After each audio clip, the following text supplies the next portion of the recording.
Hi guys! So, alam nyo na ang drill. Bagong paligo tayo. Ito kasi yung isang way na para matest nyo talaga yung kung gaano kaganda.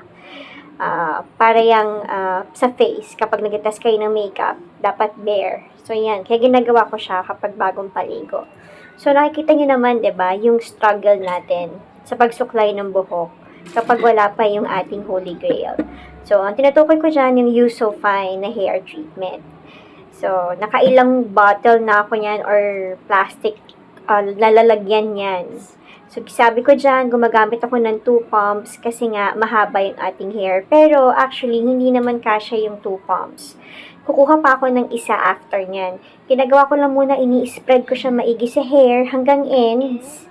Okay, it's a treatment kasi guys. Actually, nakita nyo kapag nagbo-blower na rin ako, hindi na ako nagamit ng ibang treatment, ng ibang chemical. Yan lang talaga. Hanggang sa pagpasok ko yan, ganyan lang talaga ginagamit. Bago ko pumasok, naglalagay na ako yan. Tapos pagdating ko sa office, diretso na ako, plancha ng hair.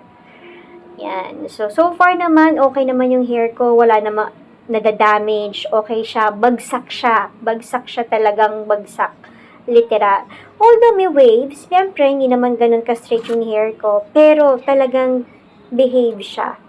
So, yan yung test. Kita nyo naman, napaka-smooth ng pagka-glide considering na wet brush yan ha.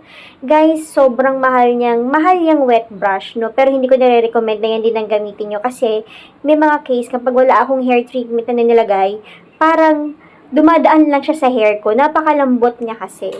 So, ayoko nung ganyang brush actually. Pag wala ako nilalagay na treatment, ang ginagamit kong brush yung detangler brush. Pero tignan nyo naman, isa rin yan sa way ko para makita nyo kung gaano kalambot ang hair.